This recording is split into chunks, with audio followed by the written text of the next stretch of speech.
समय में जिस पृथ्वी पर हम रह रहे हैं उस पर कभी डायनासोरों का राज था। अगर वो नहीं मरते तो हमारे जीने के लायक पृथ्वी नहीं होती। तो आज पृथ्वी हमारे जीने के लायक है इसी उल्का पिंड के कारण है। इसका नाम था इजिप्टा। ये बहुत ही दूर से आ रहा था। ये इजिप्टा मंगल और बृहस्पति की कक्षा में था और आपस में टकराने से इसका डायरेक्शन बदला, मंगल खींच के आगे चला गया और ये सीधे आके गिरा था पृथ्वी के ऊपर। आप यहाँ देखेंगे तो ये उल्का पिंड आ रहा है, यहाँ पे गिरेगा तो इसके कई टुकड़े इधर हवा में बिखरेंगे और पूरे पृथ्वी पर ये भूचाल ला के रख देगा। ये उल्का पिंड ऐसी ही घटना हुई थी जब डायनासोर खत्म हुए थे। ये हवा में पूरा फैल गया था। ये आज से लगभग 6 करोड़ साल पहले ये इजिप्टा नामक इतना बड़ा उल्का पिंड गिरा और इसने पूरे पृथ्वी का स्वरूप ही बदल दिया। ये वर्तमान मैक्सिको के पास गिरा था। जो मैक्सिको जो देख रहे हैं यहाँ पर, ये मैक्सिको की खाड़ी के पास वर्तमान समय में गिरा था और पूरी तरह से तबाही ला दिया था। यह जैसे ये पृथ्वी पर गिरा इतना बड़ा था कि ये जल के खत्म ही नहीं हुआ। इसका लगभग 10 गुना, जितना दिख रहा है इससे 10 गुना बड़ा था, लेकिन कुछ भाग तो जल के खत्म हो गए थे। जैसे ये गिरा बहुत बड़ा धमाका हुआ।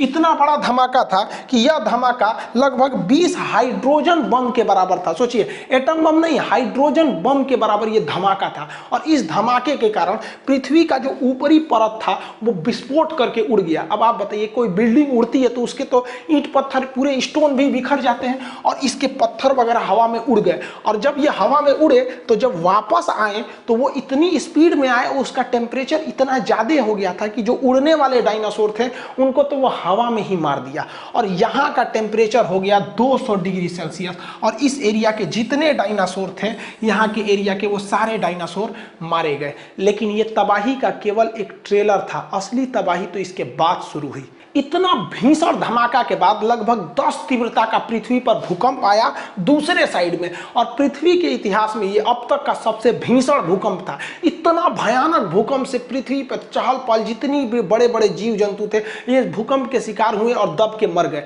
और आपको पता है, हम भूकंप चैप्टर भी पढ़ा दिए हैं। भूकंप जब समुद्र के पास आता है तो वो ले लेता है सुनामी का रूप। और ये समुद्र के पास ही आया हुआ था, मैक्सिको की खाड़ी में गिरा हुआ था, जिस वजह से यहाँ भीषण भूकंप के साथ साथ सुनामी भी आ गई। और सुनामी की लहरें जो आई, पूरे समुद्र का पानी उठा के ले आके पटक दी और भीषण भूकंप आया। जितने डायनासोर थे सारे के सारे डायनासोर मारे गए। और पृथ्वी के अंदर का जितने ज्वालामुखी थे वो विस्फोट करके उसमें से जहरीली गैसें निकलने लगी, रेडिएशन निकलने लगा, जिस वजह से जितने जीव जंतु थे उस वक्त के मारे गए थे। सारे के सारे जीव जंतु इन सारी घटनाओं का शिकार होकर मर गए।